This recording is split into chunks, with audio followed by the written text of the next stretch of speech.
Hello viewers, this is Muhammad Shafilon and you are watching Gosh, English Language and Literature. In this episode, we are going to discuss a poem titled When You're Old, written by William Butler Yeats. We shall discuss this poem under 6 heads. First, an introduction to the author. Second, a quick reading of the poem. 3, the explanation of the poem. 4, literary device used in the poem. 5, the form of the poem. And the conclusion. Let us start.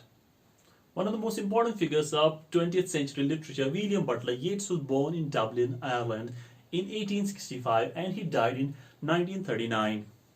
Being fascinated and inclined towards Irish legend and mysticism, W.B. Yeats wanted to live an imaginative life. He was not much inclined towards science and scientific advancements. Some of the most important poems written by W.B. Yeats are Easter 1916, The Second Coming, Lake Isle of Innisfree, Sailing to Byzantium, and this poem, When You Are Old. William Butler Yeats won Nobel Prize for Literature in 1923. Now let us go for a quick reading of the poem. When you're old and grey and full of sleep and nodding by the fire, take down this book and slowly read and dream of the soft look your eyes had once and their shadows deep. How many loved your moments of glad grace and loved your beauty with love false or true, but one man loved the pilgrim soul in you and loved the sorrows of your changing face, and bending beside the glowing bars, murmur a little sadly how love fled, and pace upon the mountains overhead, and hid his face amid a crowd of stars. Before we shed some light on the particular lines of this poem, we must have a look at the personal life of W.B. Yeats. W.B. Yeats was in love with a woman called Maud, who was an Irish revolutionary. When Ireland was fighting its war for independence against the British, W.B. Yeats did not subscribe to the nationalistic ideology of Maud, but his love for the woman caused a lot of frustration for W.B. Yeats because she did not return W.B. Yeats's love. And a number of critics believe that the unnamed addressee in this poem is none other than Maud. Now let us read the poem again and try to understand what the poet is trying to say. When you are old and grey and full of sleep and nodding by the fire, take down this book and slowly read and dream of the soft look your eyes had once and their shadows deep. Here the poet is trying to imagine a future world in which he would have written a book of poems and his beloved Maud would be old and grey and full of sleep and should be reading the book by the fireside, imagining her past when she was in the prime of her youth. How many loved your moments of glad grace and loved your beauty with love false or true, but one man loved the pilgrim soul in you and loved the sorrows of your changing face. Then he's telling her, then imagine how many people loved her when she was young and in the prime of her youth. Whether those people who loved her, that was false or true, but there was only one person, one man, who loved her truly and who loved the pilgrim soul in her. That means he did not love her physical charms only, he loved her inner beauty. And perhaps W.B. Yeats is trying to hint it towards himself, and loved the sorrows of your changing face, and he's telling her that he did not love her when only she was happy and joyous, but he loved her when she was passing through various stages of life. And bending beside the glowing bars, murmur a little sadly how love fled, and pace upon mountains overhead, and hid his face amid a crowd of stars.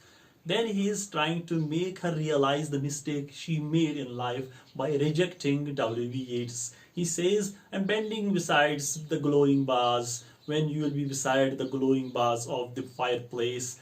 Murmur a little sadly, that means then whisper a little sadly with the regret, how love fled, how all those people left you in the world, and pace upon the mountains overhead, and love, that means the love that you had in your life, it was not true love.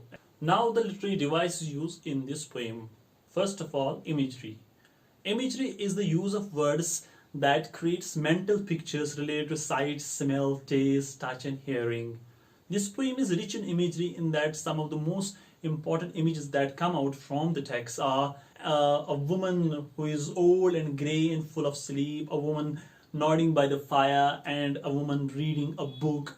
And in the second stanza, we can visualize images of a beautiful woman. And in the last stanza, we can visualize personified love, or W.B. Yeats is perhaps trying to allude to Cupid, the god of love, who flies over the mountains and hides his face amid a crowd of stars. Next is symbolism in the poem. Some of the prominent symbols in the poem are grey and full of sleep. Grey and full of sleep here means old age or senescence. Then we have a symbol of love hiding his face amid a crowd of stars, which may symbolize that love is unreachable. The third is personification. Personification is an act of attributing human characteristics to non-human entities. Here, love has been personified as a man, or perhaps he is, as I said earlier, that W.B. Yeats might be alluding to Cupid, the god of love. He says, and murmur a little sadly how love fled and paced upon mountains overhead and hid his face amid a crowd of stars. And at the end, another literary device used here is repetition. W.B. Yeats is trying to emphasize by using the word and again in repetition. Emphasizing the word and, let us read the poem once again. When you are old and grey and full of sleep and nodding by the fire, take down this book and slowly read and dream of the soft look your eyes had once and their shadows deep. How many loved your moments of glad grace and loved your beauty with love false so true, but one man loved the pilgrim soul in you and loved the sorrows of your changing face, and bending beside the glowing bars, murmur a little sadly how love fled and paced upon mountains overhead and hid his face amid a crowd of stars. Now about the form of the poem. The poem has been written in 3 stanzas. Each stanza is having 4 lines. The rhyme scheme of the poem is A, B, B, A. Now let's conclude the poem.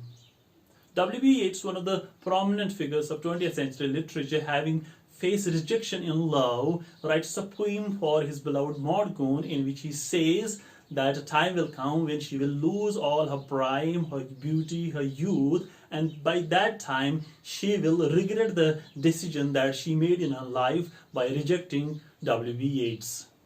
That was all we had in this very section. Hope you enjoyed the lesson today. Thank you for watching.